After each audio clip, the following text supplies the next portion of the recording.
Damos paso entonces al panel La educación financiera para la inclusión y el desarrollo social de América Latina. La misma estará a cargo de Esteban Pérez Caldentey.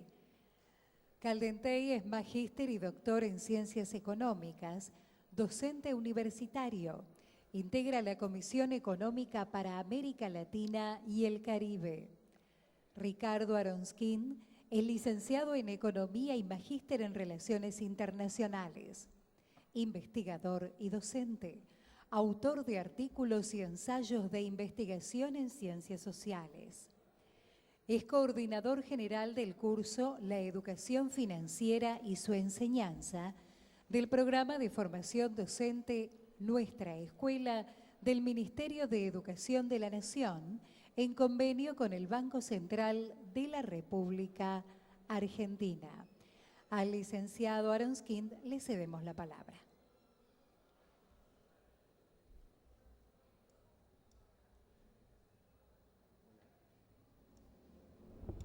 No sé si...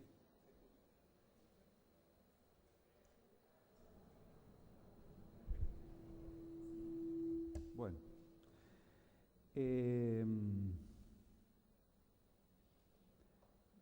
Las intervenciones que escuchamos tanto de el ministro Silioni, el presidente del Banco Central Alejandro Vanoli y de Bernardo Klicksberg recorrieron varios aspectos que yo quería señalar, entonces me dan un poquito más de tiempo para hacer alguna referencia autobiográfica. Cuando yo empecé la universidad, el texto que estudiábamos en la Universidad de Buenos Aires, la Biblia económica que teníamos en ese momento era Paul Samuelson. Paul Samuelson era el mainstream de ese momento y Samuelson nos enseñaba que la economía capitalista era una economía mixta, donde convivía un sector público y el sector privado, y donde la función del sistema financiero era hacer de vínculo entre los agentes económicos excedentarios en fondos y aquellas empresas que necesitaban recursos para poder desarrollar la producción. En aquel esquema que hoy suena extremadamente intervencionista de Samuelson, el sistema bancario era un aspecto de la economía subsidiario y que tenía que ver simplemente con instrumentar un conjunto de actividades de circulación monetaria que sirvieran para que el sector real de la economía produjera riqueza. Pongo a Samuelson porque Samuelson en ese momento era impugnado por los estudiantes nacionalistas o los estudiantes de izquierda porque entendían que Samuelson era la quinta esencia del imperialismo norteamericano y no había por qué estudiar ese tipo de pensamiento liberal. Es muy interesante la evolución de las ideas económicas y de la economía internacional porque Samuelson ha quedado en la centroizquierda, por lo menos en la centroizquierda. La trayectoria que Klicksberg abordó desde la perspectiva de la horrible distribución del ingreso y de la riqueza a nivel internacional es la trayectoria del capitalismo de posguerra, capitalismo keynesiano, capitalismo de bienestar social, capitalismo naturalmente inclusivo, capitalismo de bajo desempleo, capitalismo de sindicatos fuertes, al tipo de capitalismo que conocemos en la actualidad. Klicksberg describe extraordinariamente y con datos contundentes el epifenómeno distributivo, pero esto se extiende a la formación de todo este sistema de capitalismo financierizado que si uno tiene que ponerle alguna fecha para decir dónde empezó el viraje, uno podría decir empieza con Nixon y la eliminación de la convertibilidad del dólar al oro, pero continuó fuertemente con el viraje introducido en la política y en la economía por Ronald Reagan en los años 80. Digamos, ahí tenemos el viraje extraordinario. Por estos parajes el viraje realmente empezó antes, y Chile y Argentina en ese sentido fuimos tristes pioneros en materia de introducción del capitalismo financiero en nuestra región. Alejandro Vanoli comentó en su exposición que precisamente desde el año 1975 con el Rodrigazo y durante 25 años sufrimos un cuarto de siglo de retroceso extraordinario de un país de desarrollo intermedio con un grado de industrialización interesante hacia un país mucho más parecido a la categoría del tercer mundo clásico, es decir, 25 años de retroceso nacional, en el cual aprendimos un montón de cosas y desaprendimos un montón de cosas. Yo quiero pensar en dos contextos en los que tenemos que pensar un curso, un proceso de educación financiera. El primero es el contexto global. Klisberg lo describe bien y yo quiero agregar simplemente algunas cuestiones. El capitalismo financierizado no es el capitalismo liberal y de competencia que descubrió y describió Adam Smith. Adam Smith no inventaba un capitalismo, sino que teorizaba sobre un capitalismo de competencia que efectivamente existía a fines del siglo XVIII. Ni es el capitalismo vigorosamente industrial que conoció Marx en el siglo XIX. Estamos hablando de otro tipo de funcionamiento del capitalismo, comienzo del siglo XXI, donde el elemento de la desposesión es un elemento central. El elemento de la desposesión. El eje, mucho más que en crear riqueza, está en trasladar riqueza de aquellos que la producen a aquellos que, como describe también Klisberg, la apropian. Y esto se ha transformado en un mecanismo de una potencia extraordinaria que hoy por hoy nos parece un mecanismo absolutamente imparable. En el centro de ese capitalismo, que tiene un eje muy fuerte en la desposesión, está indudablemente el andamiaje financiero internacional. Entonces, primera cuestión que yo quiero plantear acá es que estamos en un verdadero clivaje histórico en la forma de funcionamiento del capitalismo. Es un capitalismo que no estimula la producción, sino básicamente se centra en la desposesión. La oportunidad de obtener rentabilidades extraordinarias y en el corto plazo está claramente ubicado en el negocio financiero y no en el negocio productivo. No es un problema de Argentina, no es un problema de América Latina, es un problema global. Este capitalismo financiero ha acumulado un poder social absolutamente extraordinario que se expresa en el mundo académico, en las grandes unidades académicas internacionales, se expresa en los grandes medios de formación o de deformación económica. Las principales fuentes serias del mundo son básicamente voceros del capital financiero, del Wall Street Journal, The Economist, The Financial Times, son voceros directos del capital financiero y se los considera las fuentes de información fundamentales, y las opiniones públicas de los países son básicamente orientadas desde esta perspectiva. El segundo tema que a mí me parece importante es el tema de lo que era un tópico de la economía capitalista hace 30 o 40 años, el tema de la soberanía del consumidor. Se entendía que en la economía capitalista moderna, economía de libre competencia, el que mandaba el consumidor. El consumidor castigaba, estimulaba, premiaba, elegía, era el soberano el que mandaba y las empresas estaban detrás del consumidor. Bueno, Esta idea debe ser fuertemente cuestionada. El consumidor cada vez más es una terminal de decisiones que se toman en el mundo empresarial. Las posibilidades de manipulación de los consumidores son absolutamente extraordinarias.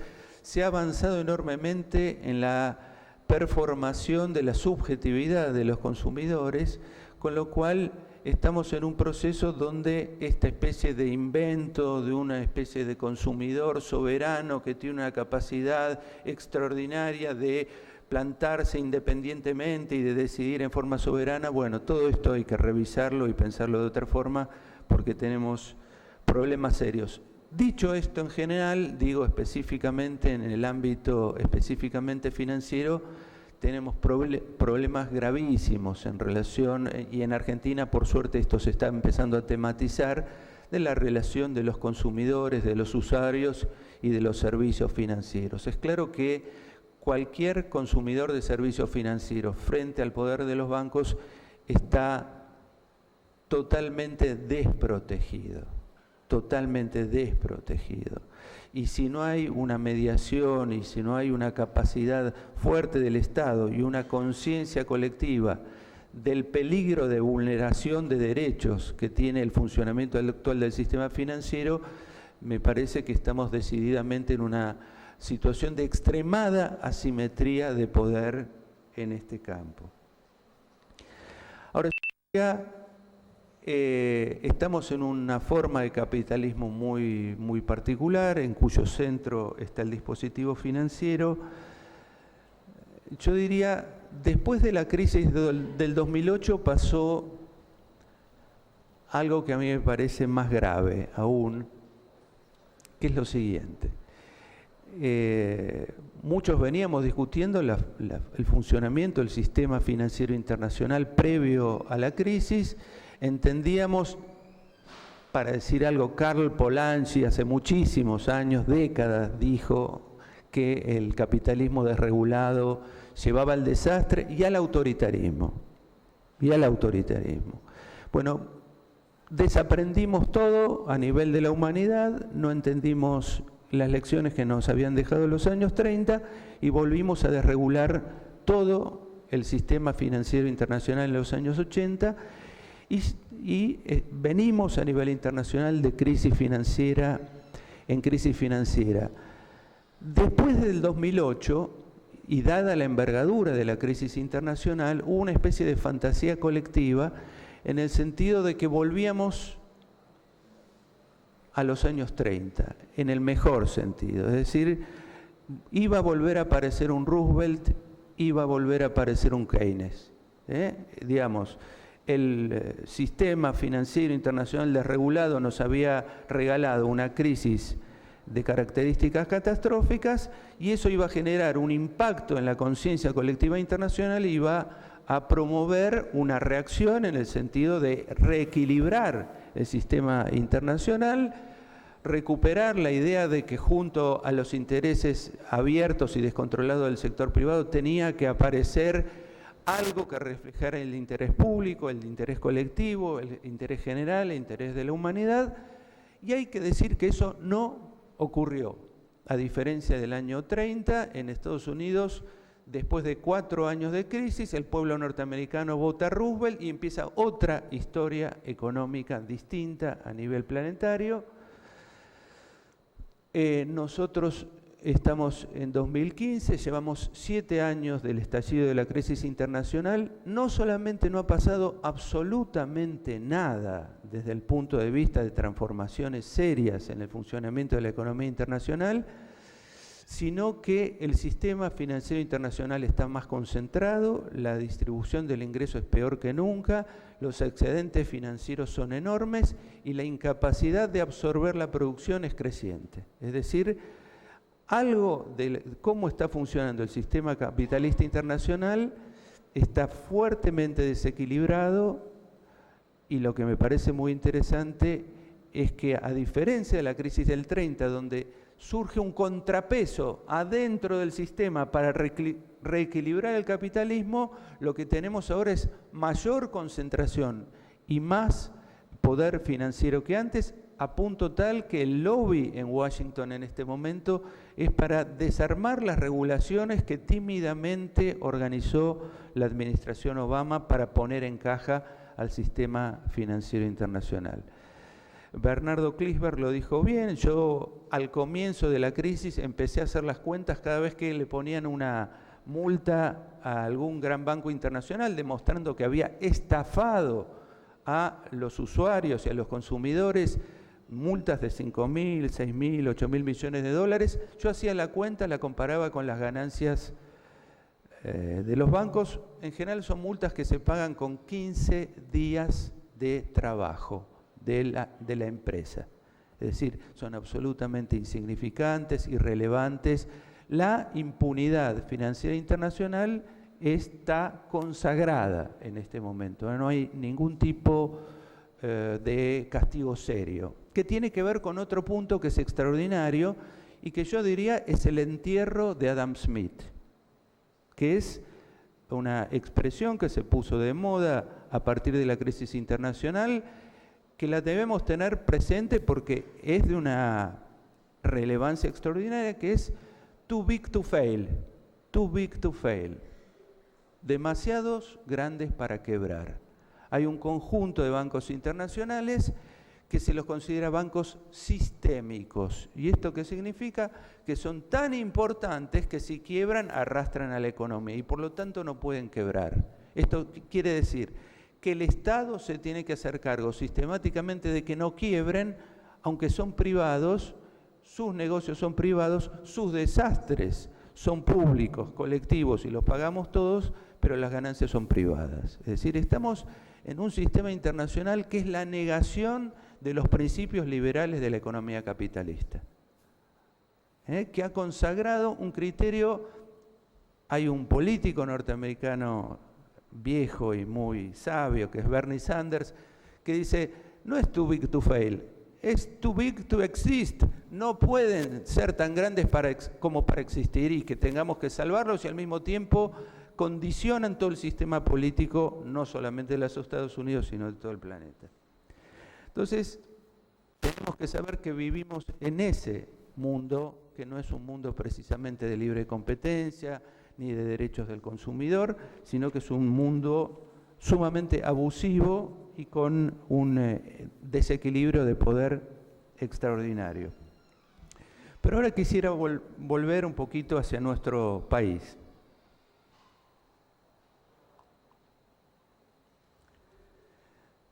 ¿Dónde estamos empezando a hacer este experimento de educación financiera? No es un país cualquiera donde estamos empezando a hacer este experimento, lo estamos empezando a hacer en un país donde ha habido educación financiera, y esta es una de las tesis de los que yo quiero plantear hoy. Educación financiera hay todo el tiempo, todo el tiempo estamos sometidos a educación financiera. La novedad extraordinaria es que el Estado Nacional dice, yo quiero hacer educación financiera, yo quiero transmitirle al ciudadano argentino común, al joven argentino común, algo de conocimientos, porque no es que este hombre sea una hoja en blanco, sino que tiene sistemáticamente educación financiera. Ahora, ¿quiénes imparten la educación financiera? Básicamente los grandes medios de comunicación. Los grandes medios de comunicación, esto está muy estudiado sociológicamente, los economistas que tienen una orientación determinada, que son subsidiados y promovidos por las empresas. A veces Alfredo Zayat se asombra de que algunos economistas argentinos tengan todavía vigencia en los medios de comunicación después de haber fracasado innumerables veces en los pronósticos y diagnósticos. La respuesta es muy sencilla. Lo que no desapareció de la economía son los intereses económicos que sostienen permanentemente a estos economistas en los medios de comunicación.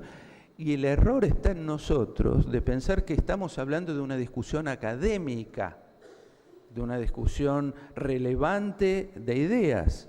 Lo que estamos en presencia es de difusores de intereses transformados en una especie de necesidad colectiva. Entonces, En relación a eso, yo quisiera traer 3 o 4 recuerdos de cosas que han pasado en nuestro país. Estamos en un país donde se educó a la población argentina y se le dijo que podía depositar dinero en el banco, dinero en moneda nacional, y retirar dólares. Es decir, se le dijo que había una cosita dentro del sistema financiero argentino que era capaz de transmutar la moneda nacional en dólares. Y se creyó en esto unos cuantos años. Estamos en un país en donde se le enseñó a la población que para que el sistema bancario fuera sólido, lo mejor que se podía hacer era extranjerizar el sistema bancario, es decir, promover que toda la banca argentina, la banca de capital nacional, desapareciera para que quedaran las grandes casas bancarias internacionales que iban a proteger y preservar los ahorros de la población. Esto se le dijo a la población y la población acompañó estas ideas. Se le dijo a la población argentina que era preferible endeudarse en dólares a nivel individual porque las tasas de interés que se pagaban en pesos eran más altas. Hacía sentido endeudarse en dólares. Después hubo que rescatar a toda la población. En el año 2002 hubo que masivamente rescatar a toda la población argentina endeudada en dólares porque los mandábamos a todos a la quiebra si manteníamos y convertíamos las deudas en dólares. Estamos en un país en donde se le prometió a la población invertir sus ahorros en un sistema jubilatorio privado que independientemente de cómo le fuera a la economía nacional y cómo le fuera al Estado, iba a reproducir maravillosamente los ahorros privados y nos íbamos a encontrar, aunque el país fuera una ruina, con extraordinarios ahorros a los 65 años. Nos íbamos a encontrar con una especie de paraíso de progreso individual en el contexto de un país que podía o no ser una ruina, pero donde el ahorro particular mío iba a estar protegido por eximias empresas privadas que iban a saber magistralmente trabajar con mis ahorros. En ese país estamos empezando cursos de educación financiera. La historia nuestra reciente, la historia económica reciente, presenta varias crisis. La primera la generó la gestión Martínez de Oz, que termina en una crisis bancaria en el año 1980. Pocos años después, y debido al peso de la crisis, al peso de la deuda externa sobre las finanzas públicas, llegamos a la hiperinflación de 1989, acompañada, por supuesto, por una crisis bancaria y cambiaria, y en el año 2001 se desencadena la crisis final de la convertibilidad, de vuelta con corrida cambiaria, bancaria, corralito, etcétera, etcétera. De estas sucesivas crisis, que han sido muy traumáticas, no se aprendió absolutamente nada. Esto quiere decir, yo recorro sistemáticamente universidades, sindicatos, asociaciones barriales, centros de estudiantes. La comprensión colectiva sobre lo que pasó en cada una de estas crisis es cero. Lo que ha llevado a una convicción metafísica en parte de la sociedad argentina, que es, Argentina cada tanto estalla. Argentina cada tanto estalla. ¿Por qué estalla? No sé, pero estalla. Esto es metafísica. Estalla. Hay una cosa, hay Dios cada 10 años mira el secundero y hace estallar la Argentina. No se sabe por qué. Bueno, este es un problema gravísimo que tiene no solamente con falta de formación financiera, sino de falta de formación económica colectiva de los argentinos, que no me parece casual. Recién ahora estamos empezando a incorporar algo de formación económica en los estudiantes secundarios nuestros, pero muy poquito, muy de a poco, muy lento y desde mi punto de vista muy escaso en relación a las necesidades y las urgencias de formación de ciudadanos democráticos en la Argentina. Digamos, la gente está despojada de saber y el conocimiento necesario para poder tomar y formar opinión autónoma en materia económica. La falta de comprensión de lo que ha pasado en la Argentina ha llevado no solamente a esta idea metafísica, el país estalla y vaya a saber por qué cada 10 años, y a este gobierno le tocó varios años soportar esta expectativa de las clases medias de que algo va a estallar, tiene que estallar, está por estallar. Cuando estalla, cubrámonos por si estalla. Esto tiene que ver con un problema grande que es la no comprensión de la historia económica argentina y también la no comprensión de los momentos concretos por los cuales está pasando nuestro país. Entonces, cuando pensamos cómo encarar el problema de la educación financiera, por supuesto, nos encontramos, y voy a tomar un ejemplo quizás grosero, pero necesario, que es el tipo de programas que hace la CNN para cuidar tu dinero.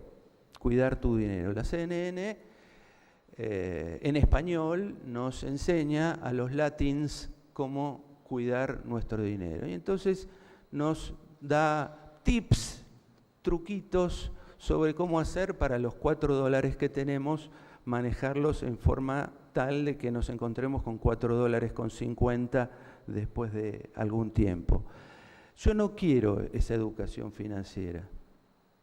Yo no quiero esa educación financiera. Esa es una educación financiera de una especie de átomo individual, desconectado de cualquier situación social y colectiva, que está buscando cómo hacer para su mini bolsillito mejorarlo un poquito más, frente a un poder financiero gigantesco y desmesurado, frente a la cual la CNN le enseña a naturalizar ese orden de cosas y decir, bueno, dentro de este mar desquiciado de dinero que se mueve por el planeta, yo mis 3,50 pesos, a ver cómo los manejo. A mí me parece que la educación financiera, incluso cuando enseñamos cosas relativas al manejo de los propios recursos, tiene que estar vinculada a cierta comprensión de algunos fenómenos básicos de la economía. Y ahí vuelvo al denostado Samuelson. Esto quiere decir, es necesario que la gente comprenda que la base de la vida social está en la producción de riqueza, que el único país que puede vivir de la industria financiera es las Bahamas, y que todo el resto, si queremos tener una sociedad de 40 millones de personas alejada del mundo que planteaba Bernardo Klinsberg, es produciendo riqueza, y para producir riqueza hay que subordinar el sector financiero al sector productivo. Y esa es la función del Banco Central y esa es la función de esta presidencia extraordinaria de Alejandro Vanoli. Entonces, lo que yo quiero traer como pregunta final es ¿quién educa y para qué educa? Y la respuesta es, los ciudadanos argentinos y los ciudadanos del mundo estamos permanentemente siendo educados en materia financiera porque estamos bajo un régimen de hegemonía ideológica del capital financiero global. Esto quiere decir, toda persona, aunque diga no sé nada, está siendo educada permanentemente porque prende la televisión, porque lee el diario y porque se encuentra con un 99% de opiniones saturadas basadas en la ideología del capital financiero. Entonces, es mentira que no estamos siendo educados, estamos siendo educados. ¿En qué cosa? en una lógica de pensar la sociedad en la clave del capital financiero.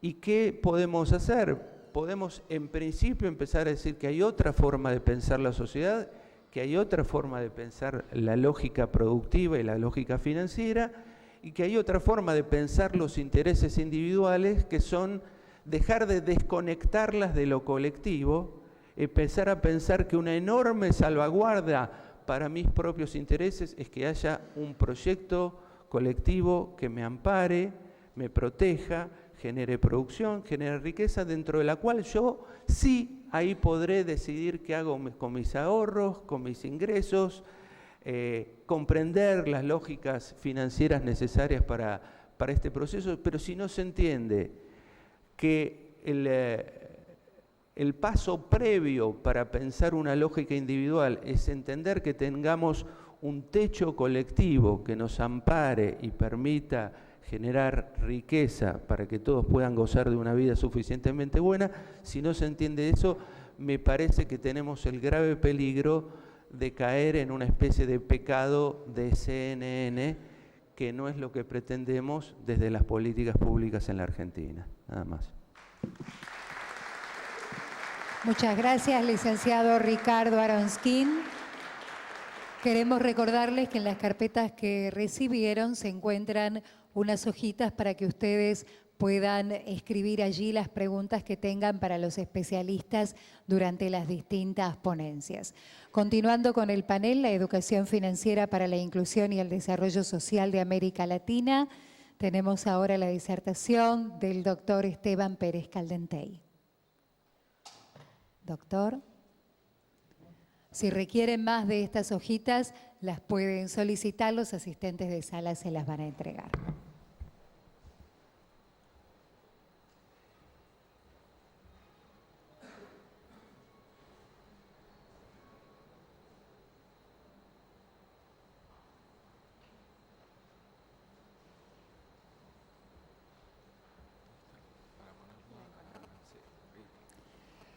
Les recuerdo que el doctor Pérez Caldentey es magíster y doctor en Ciencias Económicas, docente universitario, integra la Comisión Económica para América Latina y el Caribe, CEPAL. Doctor. Muchas gracias. Antes que nada, buenas tardes a todos. Y antes de empezar, quisiera dar las gracias al Banco Central de la República Argentina por la invitación a CEPAL a compartir nuestras investigaciones, y quisiera dar las gracias en nombre propio y en nombre de la secretaria ejecutiva de la Comisión Económica para América Latina y el Caribe, Alicia Bárcena. El título de la presentación que yo voy a dar y el tema es explorando los vínculos entre la inclusión y la educación financiera, y me gustaría partir la presentación tratando de definir lo que entendemos en CEPAL por la inclusión y la inclusividad financiera. Y nosotros vemos a la inclusión financiera como un requisito para que los sistemas financieros, tal como dijo el exponente anterior, sean funcionales a un desarrollo económico, social y sostenible, que promuevan la igualdad, que promuevan el cambio estructural. Y nosotros no vemos solo la inclusión financiera como un tema de acceso financiero de tener acceso a tener una tarjeta de crédito, a simplemente incorporar a la gente que no tiene acceso al sistema formal. Eso para nosotros es parte de lo que es la inclusión financiera. La inclusión financiera obviamente brinda acceso a los servicios financieros a quienes no forman parte del sistema formal, pero también se trata de mejorar y perfeccionar el uso del sistema financiero para las personas, los agentes, ya sea hogares, empresas que forman ya parte del sistema financiero formal. En segundo lugar, nosotros vemos la inclusión financiera no como una política asistencial, sino como una política de inserción productiva, donde se trata de ampliar las posibilidades de ahorro, consumo de las personas y mejorar las oportunidades de inversión y aprovechamiento de los talentos empresariales. La idea con la inclusión financiera es que responda a las distintas categorías de necesidad, las necesidades heterogéneas, ya sea de los hogares y también las necesidades de las empresas. El próximo paso, luego de haber definido la inclusión financiera, es darles algunos hechos estilizados de cómo está la inclusión financiera en América Latina, tanto de los hogares como de las empresas, y qué implicaciones esto tiene para el desarrollo productivo y los objetivos de desarrollo económico y social de los países. En primer lugar, a nivel de hogares sabemos que la inclusión financiera es una tarea pendiente en América Latina. Menos de un 40% de la población tiene acceso a las instituciones financieras. El gráfico que ustedes ven es los adultos con cuenta en instituciones financieras formales para el último año disponible, el 2011, de América Latina, que lo tienen en un círculo, en comparación con Medio Oriente y África del Norte, Asia del Sur, Europa y Asia Central, el mundo, Asia el Este y el Pacífico y los altos ingresos. Y ustedes ven que América Latina llega al 39% y que se ubica muy por debajo Europa, Asia Central, por debajo lo que es el promedio del mundo y ciertamente por debajo de lo que es Asia del Este y Pacífico, que aquí obviamente incluye China e India. Superamos solo Medio Oriente y Asia del Sur y supongo también África subsahariana, que yo no lo he puesto aquí. Sabemos también que la inclusión financiera es menor para los individuos de menores ingresos de la región. Estos son dos gráficos que les muestra el porcentaje de adultos que utiliza una cuenta en instituciones formales para diversos servicios 2011 en América Latina y el Caribe, en países de altos ingresos y en América Latina y el Caribe para el estrato de 40% de menores ingresos y de 60% de mayores ingresos. Ustedes verán que en general para América Latina el estrato de los mayores ingresos tiene en este sentido acceso al sistema financiero en contraposición a la gente más pobre, y eso es un tema también importante en la educación financiera, que quien está más educado también son las personas que tienen los mayores ingresos. Sabemos que el grado de inclusión financiera no es homogéneo en América Latina y que es bastante heterogéneo y que va desde un 56% o mayor en el caso de Brasil hasta un 13% en el caso de El Salvador. No siempre son las economías más pequeñas las que tienen el menor grado de inclusión financiera. Costa Rica tiene un grado de inclusión financiera bastante elevado. La inclusión financiera no solo depende del tamaño, no solo depende del ingreso per cápita, también depende de los esfuerzos de educación que se realicen dentro de los países. En el caso del sector productivo, nosotros sabemos que la falta de acceso a financiamiento se refleja en que poco más de un 40% de las empresas pequeñas tienen acceso a crédito por parte de instituciones financieras formales, y la diferencia con las empresas grandes que ustedes ven es bastante grande, porque un 70% de las empresas en América Latina, casi un 70%, tiene acceso al sistema financiero. En términos de empresa no estamos tan mal, estamos superiores hacia el sur, en este caso hacia el este y Pacífico, y obviamente África subsahariana y Medio Oriente y África del Norte. Y estas son fortalezas que en América Latina ciertamente y con independencia de la heterogeneidad hay que fortalecer. Sabemos además que la población que forma parte del sistema formal hace uso intensivo del sistema financiero.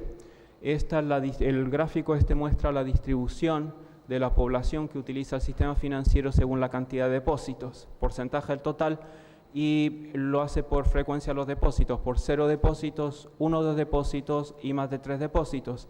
Y en general en América Latina hay una cierta frecuencia en comparación con otras regiones del número de depósitos, más de 3 depósitos, mayor, casi igual al promedio del mundo, un poco mayor a Medio Oriente y África del Norte y Asia del Sur.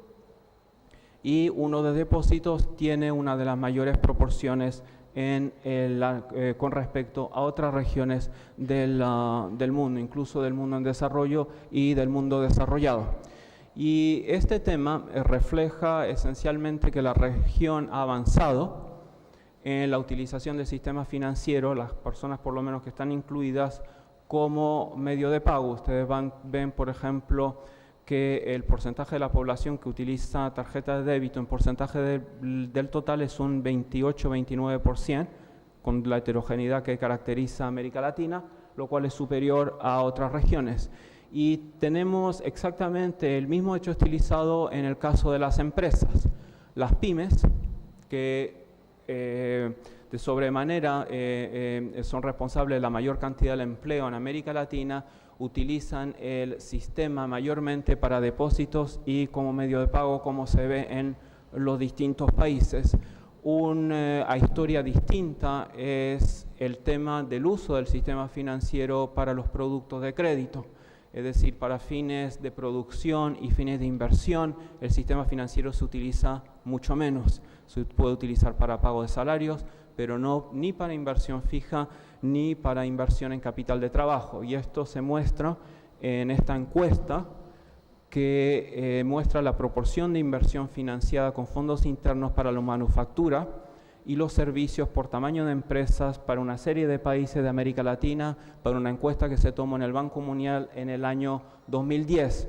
Y ustedes ven, por ejemplo, que en el promedio regional un 81% de las empresas de manufactura y un 82% de las empresas de servicio que son pequeñas se autofinancia, es decir, se financia con beneficios retenidos. No utiliza el sistema financiero para financiar ni capital de trabajo ni inversión fija. Y lo curioso es que esto ocurre también en el caso de las medianas, con un porcentaje menor, 76% en la manufactura, 82% en el caso de servicio, y también afecta a las empresas grandes, 74% en el caso de la manufactura y un 77% de las empresas grandes se autofinancian con beneficios retenidos. Y esto tiene implicaciones muy fuertes en términos del desarrollo del sistema financiero, porque si la idea es tener un sistema financiero más profundo, un sistema financiero mejor, un sistema financiero más diversificado, porque el sistema financiero actual no está financiando la inversión en capital fijo o la inversión en capital de trabajo. Y esa es una pregunta que cabe hacerse con respecto a lo que son los objetivos y el rol del sistema financiero en nuestras sociedades. Tienen el mismo patrón si lo desglosan, ya sea por subregión, por América del Sur o Centroamérica. Y obviamente esto tiene implicaciones de políticas para el fomento de la inversión. Si la inversión está financiada con fondos retenidos, ¿qué quiere decir? Que hay que entonces tener políticas de incentivos para que las empresas tengan mayores beneficios retenidos. Y obviamente esto tiene implicaciones en lo que decía el expositor anterior en términos de lo que es la teoría económica. En la teoría económica tradicional son los hogares los que financian las empresas, en general son hogares superavitarios. La evidencia muestra que las empresas en gran medida se autofinancian. O sea, el flujo circular de la renta no se cumple en su totalidad por lo menos. Mejorar la inclusión financiera obviamente depende de factores de demanda y la demanda de financiamiento obviamente está ligada a la educación financiera, tal como se define en esa cita por la SD, el proceso mediante el cual los consumidores y los inversores mejoran su conocimiento de los productos financieros y riesgos a través de información, instrucción, asesoramiento experto, desarrollan las capacidades y confianza para ser más conscientes de los riesgos financieros y oportunidades para tomar acciones informadas, para saber dónde ir en caso de necesitar ayuda y tomar otro tipo de acciones efectivas para mejorar su bienestar financiero.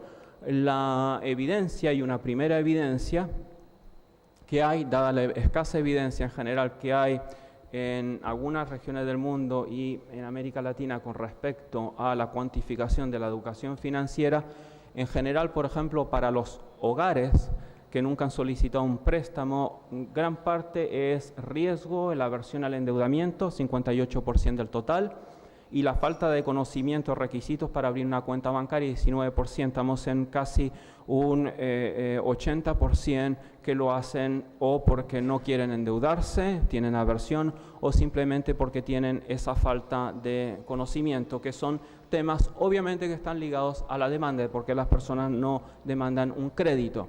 La evidencia se refleja en algunas tendencias generales que se han estudiado en la CAF, que también hemos estudiado en CEPAL, que no hay un entendimiento realmente entre variables reales y nominales, la noción de poder de compra o inflación no está arraigada, excepto en algunos casos particulares de países. No hay comprensión entre la relación riesgo y rentabilidad. Un porcentaje de personas no comprende el término tasa de interés y no entiende lo que significa estar endeudado. Y el hecho que la gente a veces no comprenda el hecho de estar endeudados lleva en algunos países a tener casi un sistema financiero formal que presta créditos a tasas que son mucho mayores a las del mercado, a cualquier banco de interés, y la gente obviamente se endeuda y compra y se adhiere a este tipo de relación financiera. Y lo que quiere decir que ellos, que a su conocimiento de las implicancias de tener una deuda, quiere decir que no entienden que cuando uno toma una deuda, uno está tomando una deuda con una entidad financiera, con todas las implicaciones legales que eso pueda tener. Sabemos también de la evidencia que existe una asociación positiva entre el nivel de educación financiera y el nivel de ingreso, y que el nivel de educación financiera no tiene necesariamente una relación positiva con mayor responsabilidad financiera. Y me refiero al papel que juegan las mujeres, que son jefes de hogar, que tienen una menor nivel de educación financiera para los hombres, y en los datos de inclusión financiera tienen una menor inclusión financiera que los hombres. Ahora, este tema de la falta de conocimiento de lo que son los productos financieros, de la falta de conocimiento que son las variables reales, no solo afecta a los agentes, también muchas veces afecta a las instituciones que rigen las relaciones financieras en América Latina, y en parte me refiero yo, por ejemplo, al sistema de pagos de la LADI, que supuestamente tiene que facilitar el comercio intrarregional a través de centralización de pagos. En general, los empresarios en América Latina, para exportar a otros países, no utilizan el sistema de la LADI, no porque sea más costoso, simplemente porque no lo conocen y no conocen cómo instrumentalizarlo tampoco. Entonces, esto que vemos aquí no solo se aplica a los individuos, no solo se aplica a los empresarios, sino también se aplica a los instrumentos que hay en América Latina para tener integración financiera regional. Pero aparte de los temas de demanda, es importante entender que los temas de inclusión financiera también reflejan factores relacionados con la oferta, y en particular con lo que es la estructura de los sistemas financieros. Si en parte hay una gran proporción de inversión que se financia con fondos propios, no solo es un tema individual de agentes, no solo es un tema de pymes, sino también es un tema de cómo funcionan los sistemas financieros, en temas de cómo evalúan el riesgo, cómo evalúan los colaterales y a quién da un préstamo. Obviamente, en el caso de las pymes hay dificultades que atañen a las pymes. Ustedes tienen, por ejemplo, en esta gráfica el valor del colateral para el acceso a un crédito para América Latina en el caso de las pequeñas y las grandes empresas. Y en el caso de América Latina en su conjunto, el colateral para una empresa pequeña es un 47% mayor que para una empresa grande. En América del Sur es un 63% mayor y en América Central un 42% mayor. Y estos son datos estáticos, pero nosotros tenemos también datos en el ciclo. Y obviamente cuando sobrevienen las crisis, estos diferenciales y los colaterales generalmente tienden a aumentar, con las consecuencias sobre las empresas pequeñas en términos de bancarrota, en términos de insolvencia, y obviamente eso repercute en el empleo. Un segundo tema que es importante son las características del sistema financiero en América Latina. Y uno de los temas que es importante en América Latina es, en general, los costos son elevados en relación a otras regiones del mundo. Los costos totales como proporción de los ingresos es 62%, o sea, 62% de los ingresos para el año 2005-2011, superior a Asia del Este y Pacífico, a Europa y Asia Central, Asia del Sur y a África subsahariana, y esto obviamente repercute en los márgenes de intermediación en distintas regiones del mundo en desarrollo, con márgenes de intermediación muy elevados, lo que hace que las tasas de interés sean relativamente elevados. Y aquí me permito en general una comparación con los sistemas financieros que existen en otras partes del mundo. Si ustedes hacen un análisis de los sistemas financieros y entendiendo los sistemas financieros dentro de una economía de mercado, es decir, lo que maximizan es la rentabilidad y miden la rentabilidad por la tasa de retorno sobre el patrimonio, hay dos tipos de sistemas financieros. Los sistemas financieros del norte, que la rentabilidad, la tasa de retorno sobre la rentabilidad la aumentan vía aumento en el apalancamiento, la deuda, que fue el caso de todos los bancos de inversión de Estados Unidos, que sigue siendo el caso hoy. Y luego está América Latina, donde la rentabilidad sobre patrimonio viene dado fundamentalmente sobre la rentabilidad sobre activos, y son los márgenes de tasa de interés lo que determina la rentabilidad sobre activos y lo que acaba determinando la rentabilidad sobre patrimonio. Ninguno de los dos sistemas son funcionales al desarrollo económico. Yo me acuerdo que en alguna ocasión, antes de que estallara la crisis subprime, se decía que en América Latina, la banca era una banca poco eficiente porque los márgenes de interés eran más amplios que Gran Bretaña o Estados Unidos. Obviamente los bancos en Gran Bretaña, Estados Unidos y en gran parte de Europa se financian con apalancamiento como la deuda y obviamente vimos las consecuencias. Son sistemas financieros que tienen lógicas distintas. Uno a veces no es mejor que el otro, pero lo que está claro cuando uno los trata de aplicar a la práctica y trata de ver si financian o no financian el desarrollo productivo es que generalmente no tienen esa capacidad ni de financiar el desarrollo productivo, ni de financiar las pymes en su totalidad, ni de financiar actividades productivas que lleven al pleno empleo. El otro tema que estaba relacionado con el sistema de desarrollo, que nosotros sabemos que la profundidad en América Latina es baja, 44% en relación a otras regiones del mundo, y que tenemos una institucionalidad financiera relativamente orientada hacia el corto plazo. No hay instrumentos o hay pocos instrumentos en América Latina que permitan orientar al sistema financiero hacia inversiones de más largo plazo. Y más importante aún, existe una falta importante de incentivos en el sistema financiero para canalizar la liquidez y para prestar hacia actividades productivas. Y eso es lo que nosotros llamamos la zona de comodidad. El gráfico que yo les voy a mostrar es la rentabilidad del sistema financiero en América Latina en relación a los países del mundo en desarrollo, que son 150 países, y los países del mundo desarrollado, 27 países, y un histograma que muestra la cantidad de empresas que tienen una determinada tasa de rentabilidad sobre activos de 27 países de América Latina y el Caribe, que incluye la totalidad de los países de América Latina, más algunos del Caribe. Y si ustedes ven en términos de promedio, la rentabilidad del sistema financiero en los países del mundo desarrollado es en promedio 0.08, mediana 0.09, para el mundo en desarrollo 0.15, 0.14, América Latina 0.13, en términos de promedio la mediana es exactamente igual. O sea, la banca en América Latina es extremadamente rentable y parte del tema de la rentabilidad es que no tiene incentivos para tener otro tipo de actividad y en general para tratar de financiar otras actividades que no son las que financia. La banca en muchos países financia el consumo, financia en parte las propiedades, y para los países que tienen deuda, por ejemplo los países en el Caribe, financian la deuda porque les da intereses un poco mayores.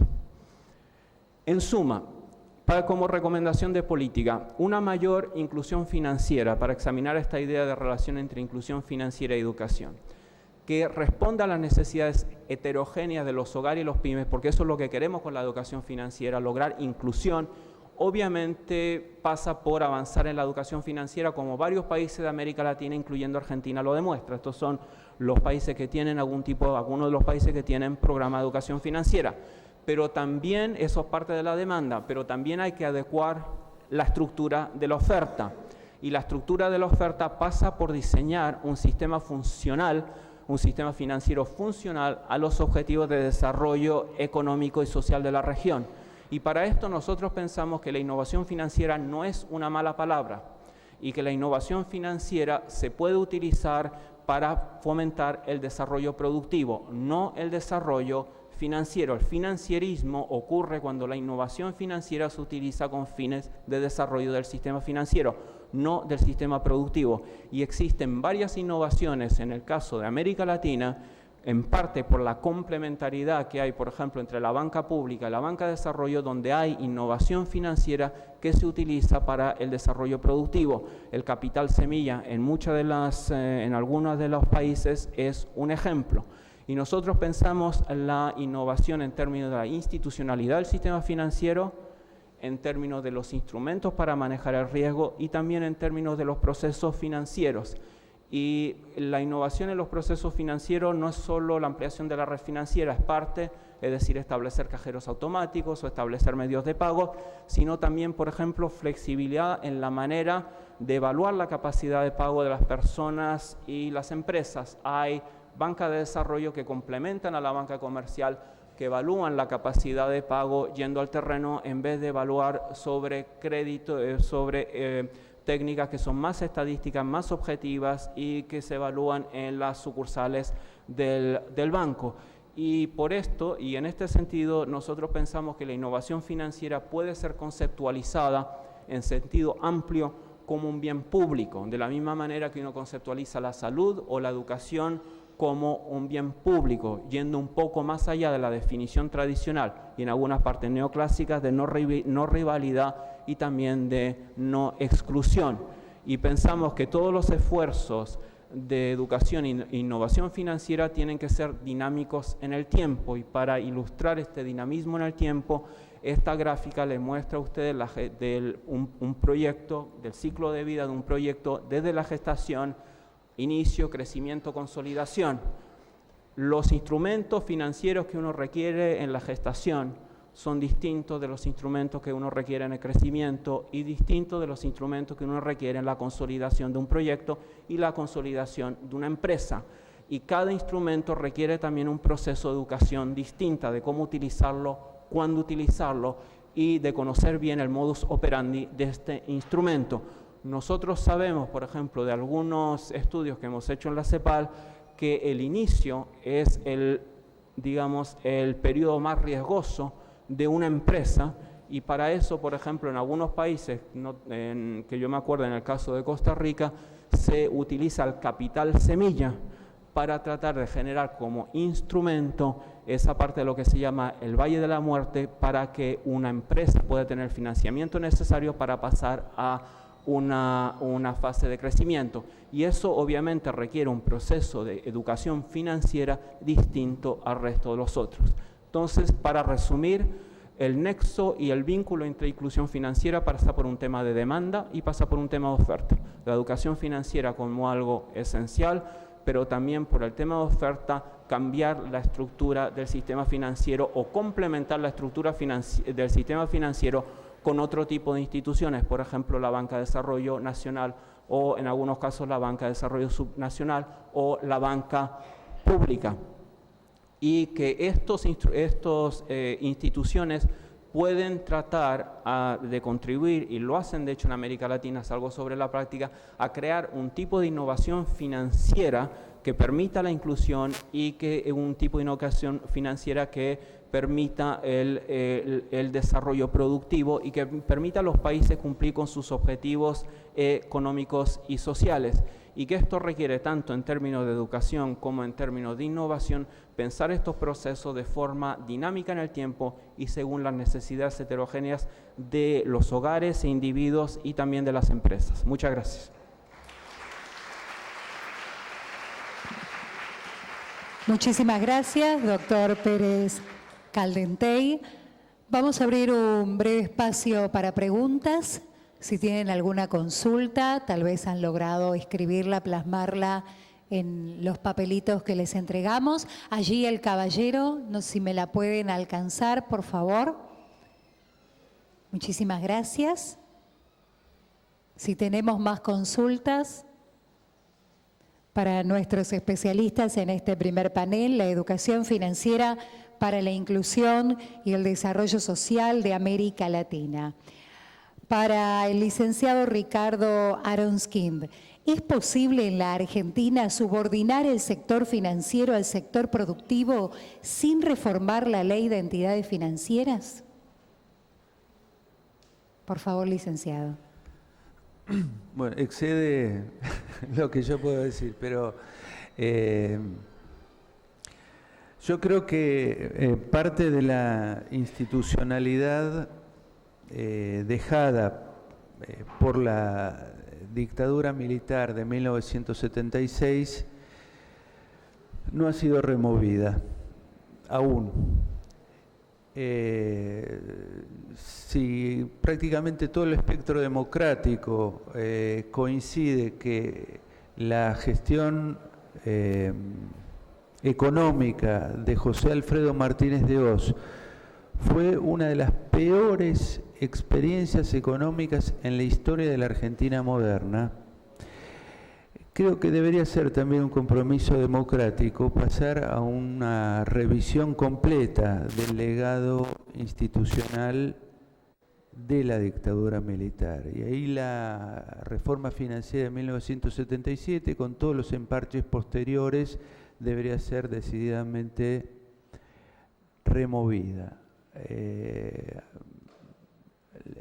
Me parece que ahí hay un tema que ha sido tratado en un muy buen trabajo que se hizo en la Comisión Nacional de Valores recientemente, que demuestra que la dictadura militar fue un proceso de colaboración cívico-militar y donde lo cívico fue sobre todo una manifestación del poder económico vigente en ese momento, y la sociedad civil nuestra no alcanzó a ver, a visualizar claramente durante estos años de democracia el conjunto de intereses económicos específicos que se benefició de ese proceso autoritario.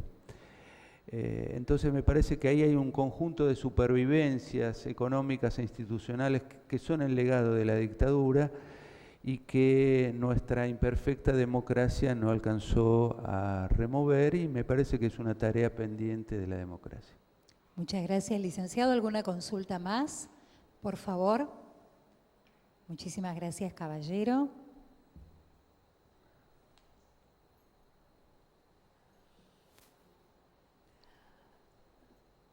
Para el licenciado Aronskin, ¿cómo se concilia esta necesidad de la educación financiera con una reforma educativa en el nivel medio que resta horas cátedra al área educativa económica en las escuelas de educación media? Sí, yo quiero decir que desconozco el tema de la educación media como para ponerme a opinar sobre esa cuestión. Calculo, desde la mirada de un simple ciudadano, que hay toda una revisión para hacer en los contenidos de la educación media por la heterogeneidad de contenidos y la necesidad de siempre estarlos actualizando, ¿no? Muchas gracias. ¿Alguna consulta más? ¿Sí?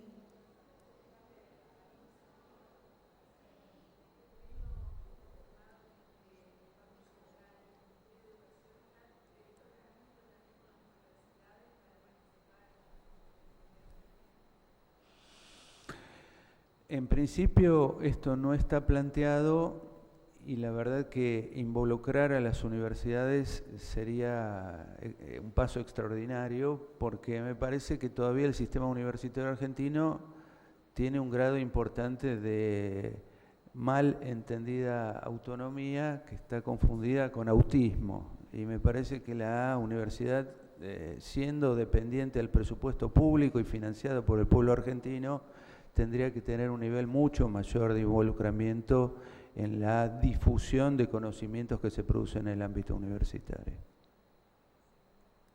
Muchísimas gracias. Sí, cómo no, por favor.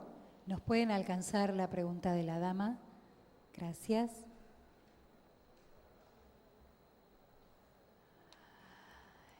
Si develamos a los estudiantes cómo funciona el sistema educativo, ¿Es posible que el sistema financiero cambie su operatoria y traicione lo aprendido? Que el sistema financiero cambie no depende de un programa educativo. Lo que nosotros podemos hacer es ayudar a crear ciudadanía democrática. Si creamos ciudadanía democrática en serio, si creamos ciudadanos democráticos informados, tenemos una chance más importante de que la sociedad como un conjunto pueda disciplinar a actores económicos que, como extraordinariamente expuso Pérez Caldentey, están muy lejos de cumplir funciones necesarias en la economía, funciones que necesitamos urgentemente para el desarrollo y que están totalmente salidas de contexto. Yo recordaba, escuchando la exposición de Caldentey, el año pasado el sistema financiero argentino en el mes de enero ganó arriba de $1.000 millones. Ganó $1.000 millones gracias a que el resto del pueblo argentino sufrió un percance económico severo, que fue la devaluación producto de la corrida cambiaria creada desde el sector privado. Esto quiere decir, no podemos seguir pensando en un sistema financiero que gana plata a costa del pueblo argentino. La anterior éxito extraordinario del sistema financiero local en el año 1989 fue cuando los argentinos estábamos sometidos a la trituradora de la hiperinflación. Nuevamente las filiales locales de la banca extranjera ganaron fabulosas fortunas a costa de esa situación de desgracia del pueblo argentino. No podemos seguir pensando en un sistema financiero que funcione en estas condiciones de maximizar rentabilidad a costa de la desgracia colectiva. Es una aberración que debe ser entendida y debe ser corregida por mecanismos democráticos, y para eso hace falta mucha creación de conciencia, y este curso modestamente va a tratar de contribuir a eso. Agradecemos la participación en este primer panel del doctor Esteban Pérez Caldentey y del licenciado Ricardo Aronskin. Muchísimas gracias por haberlo desarrollado. Los invitamos a compartir.